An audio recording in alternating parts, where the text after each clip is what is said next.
matin, Dimitri Pavlenko. Et il est 8h40. Alors c'était évidemment un événement hier. Nicolas Sarkozy, condamné à 1 an de prison ferme par le tribunal correctionnel de Paris pour le financement illégal de sa campagne pour la présidentielle de 2012. L'ancien président de la République a fait appel.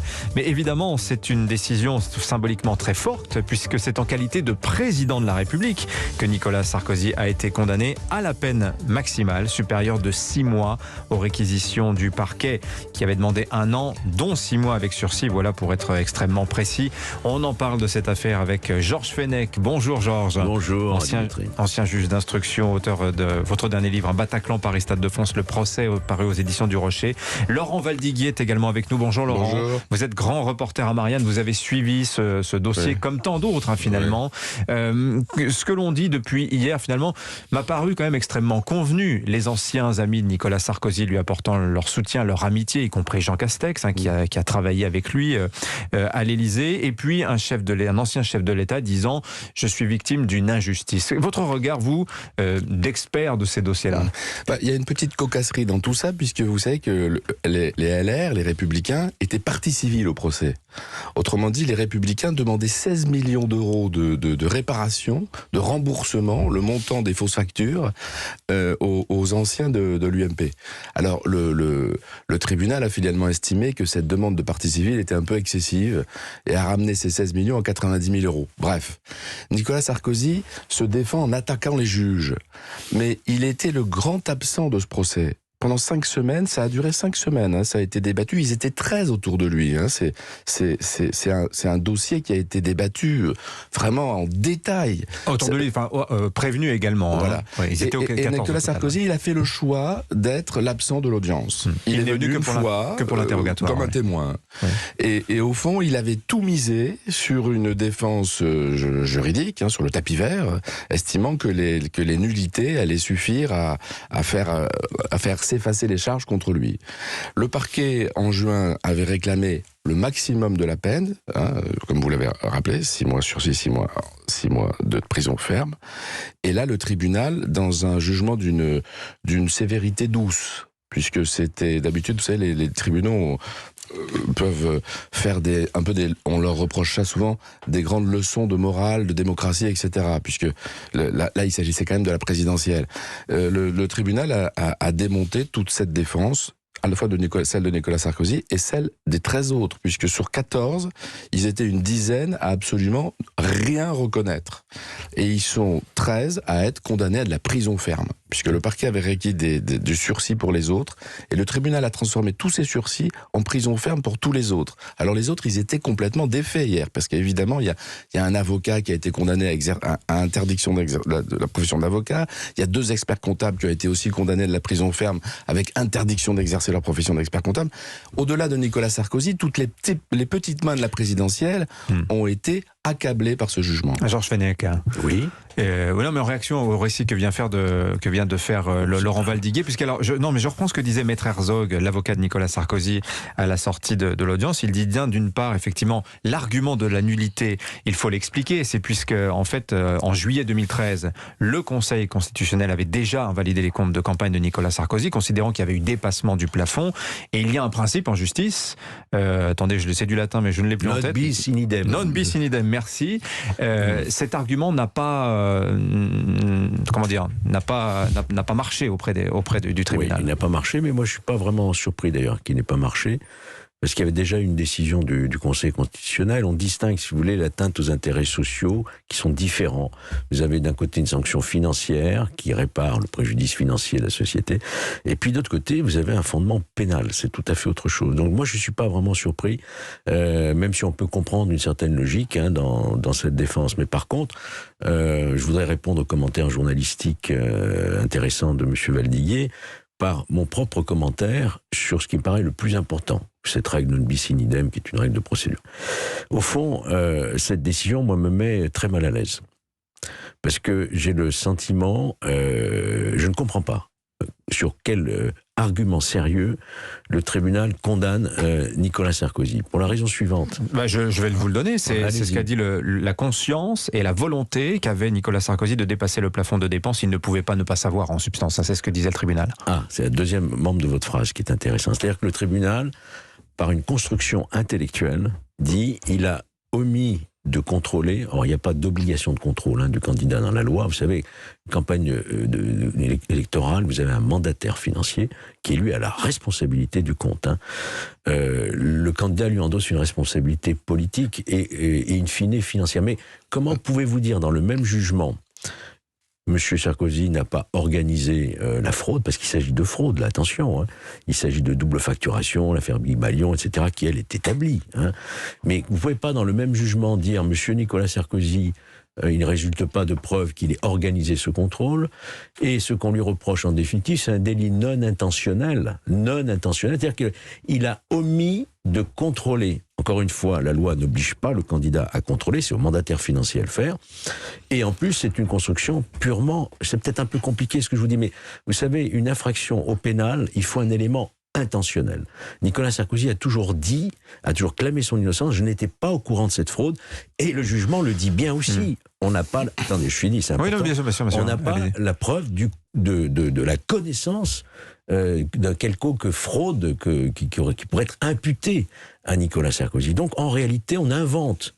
Moi, c'est ça qui me met mal à l'aise dans ce jugement. On crée une nouvelle infraction, je dirais, de fait, par cette décision, qui consiste à dire il y a un délit d'omission de contrôle qui laisse supposer que M. Sarkozy ne pouvait pas ignorer. Vous voyez comme c'est compliqué. Oui, enfin, humainement, donc, en fait, le tribunal s'assoit sur une conviction et non pas sur des preuves.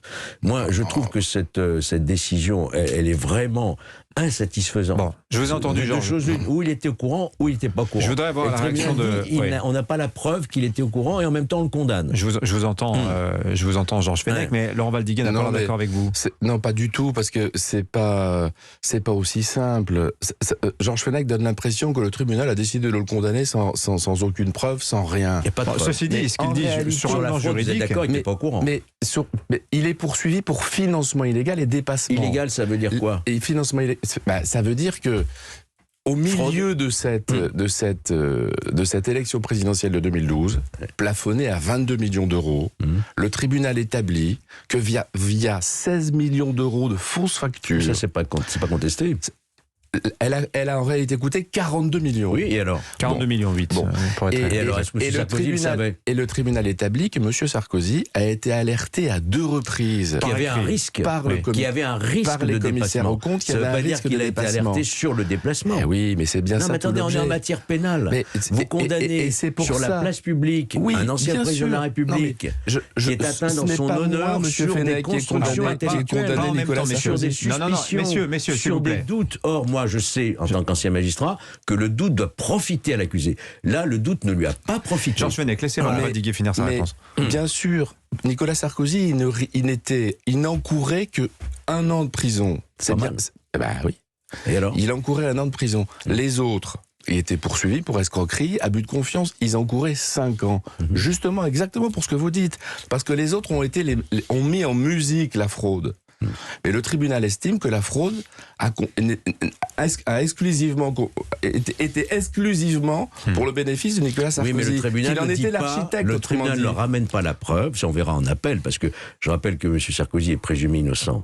J'ai d'autres... Puisqu'il a fait appel, oui. Tout à fait, bien sûr. Le tribunal ne dit pas qu'il a la preuve, il dit simplement il a omis de contrôler, mais ça n'existe pas cette infraction. Bon, messieurs, on va marquer une petite pause. En tout cas, sachez que la peine est aménageable en détention à domicile, sous surveillance électronique, mais enfin, cette image d'un ancien président de la République avec un bracelet à la cheville est assez saisissante.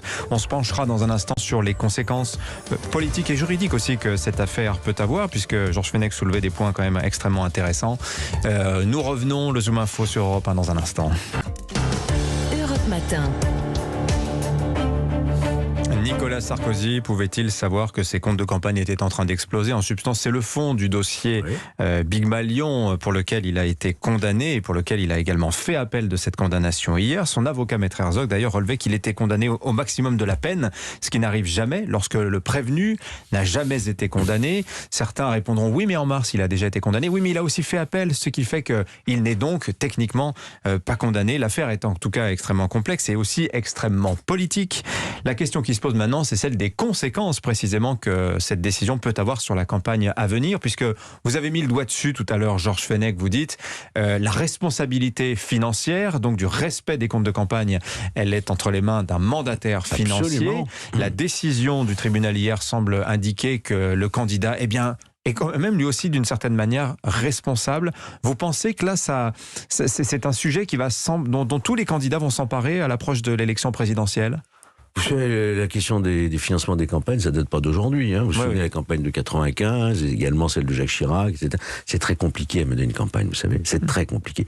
Et quand vous avez un candidat qui est un président sortant, qui fait des meetings, il nomme des experts comptables, mandataires financiers, pour justement qu'il y ait la plus parfaite régularité. Vous pouvez pas demander. La question que je vous posais, c'est la justice envoie-t-elle comme message aux futurs candidats de la présidentielle 2022 qu'ils devront personnellement veiller à cela et que l'argument de « j'ai un mandataire financier qui s'occupe de cela, voyez avec lui » ne tiendra pas? C'est ça la question. Non, mais il a une responsabilité politique, in fine, que je distingue, moi, très clairement, d'une responsabilité pénale.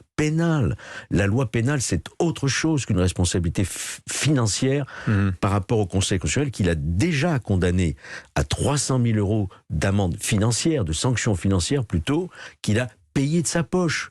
Dans son esprit, il dit, bon ben voilà, effectivement, on peut me reprocher peut-être une négligence, encore que je vous dis, c'est très compliqué pour aller contrôler le mandataire, les experts comptables. Là, vous ne faites plus campagne. Vous n'avez plus le temps de faire campagne. C'est pas son rôle. C'est pas son rôle, le candidat. Le candidat, il nomme un mandataire. J'entends bien, Georges. On va laisser Laurent Valdini. Bien sûr, mais il y a des règles. La justice, vous savez bien, j'allais dire Maître Fenech, elle est là pour appliquer les règles. La campagne présidentielle, elle est plafonnée pour respecter une espèce d'équilibre entre les candidats à 22 millions d'euros. Je suis d'accord. Comme vous venez de le dire, Nicolas Sarkozy a remboursé 300 000 € puisque pour plus vous savez, le Sarkozy. Oui, parce que pour des vérifications formelles, il s'était rendu compte qu'il y avait déjà eu un dépassement de 300 000 €. On est d'accord jusque là. La justice pénale, au pénal, c'est autre chose. La justice pénale. Laissez-le en finir. Oui, parce que la justice pénale a établi, vous faites comme si ça n'existait pas, un dépassement de 20 millions d'euros, quasiment 100%, le double, vous vous rendez compte? Et alors? Il y a un seul meeting à Villepinte, ça a été débattu pendant plusieurs jours au procès, il a coûté à lui seul 6 millions d'euros. Oui, et alors? Donc la justice pénale, elle estime qu'il y a au moins 13 personnes qui étaient en charge des comptes de l'UMP. Et puis au milieu de l'UMP, il y a Jérôme Lavrieux, le bras droit de Jean-François Copé, qui reconnaît que tout explosait. Et alors, est-ce que ça démontre la responsabilité personnelle de Nicolas Sarkozy? La responsabilité pénale, elle est personnelle. Bien sûr, mais Nicolas Sarkozy... Vous ne pouvez pas être responsable pénalement des autres. Nicolas Sarkozy, je lui souhaite, en appel, de renverser tout ça et d'aller surtout s'expliquer ce qu'il n'a pas fait en première instance. C'est le principe général du Nicolas droit. Sarkozy, il commandait les meetings. C'est apparu tous les jours à cette audience. Il commandait tous les jours les meetings. Pourquoi? Parce que les sondages montaient au fur et à mesure des meetings. Monsieur Baldiguier, est-ce que Nicolas Sarkozy était au courant des fausses facturations? Nicolas Sarkozy, il était le premier à dire, quand un meeting, techniquement, quand ça coinçait, à dire attention, remettez-moi une caméra. Autrement dit, Nicolas Sarkozy, il y a un meeting. Vous savez, c'est étonnant que vous ne répondez pas à mes questions. Vous le savez bien. Vous le savez bien. Une question, vous ne répondez pas. Toujours dans les Nicolas Sarkozy était au courant des doubles facturations de messieurs, s'il vous plaît, vous ne répondez pas. Parce qu'il n'était pas au courant.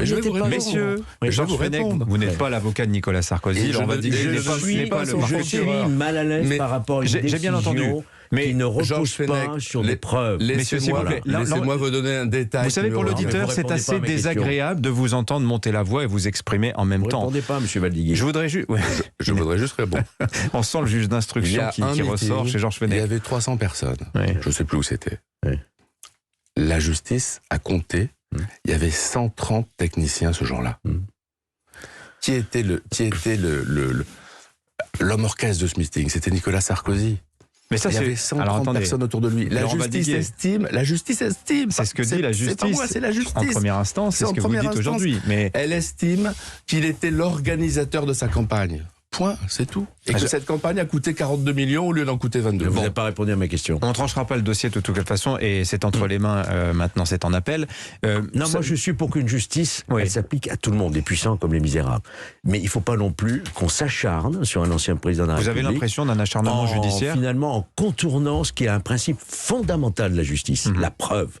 La preuve n'est pas rapportée que M. Sarkozy, qui a toujours clamé son innocence, était de près ou de loin au courant de Big Malion et de ce qui se tramait dans son dos. Dernière question, réponse en 20 secondes, s'il vous plaît. Georges Fenech, j'aimerais que, d'un point de vue tactique, c'est vrai, Laurent Valdiguier a insisté sur le fait qu'il n'est venu qu'une fois que pour l'interrogatoire, comme s'il n'était qu'un simple témoin dans cette affaire-là. Vous lui conseilleriez-vous d'être présent aux audiences lors de l'appel ? Je pense qu'il faut toujours répondre à la justice. Il faut toujours être présent. Moi, ça m'est arrivé aussi de répondre devant la justice. Il faut être présent. C'est une question, je crois, importante de respect de l'institution judiciaire. Et je lui conseillerais effectivement d'être présent aux audiences. À tout le moins. À tout le monde. Merci messieurs. Georges Fenech, ancien juge d'instruction, Laurent Valdiguier, grand reporter à Marianne. Sujet toujours brûlant, Nicolas Sarkozy. On s'en rend compte, bien qu'il ait quitté l'Élysée depuis maintenant 9 ans.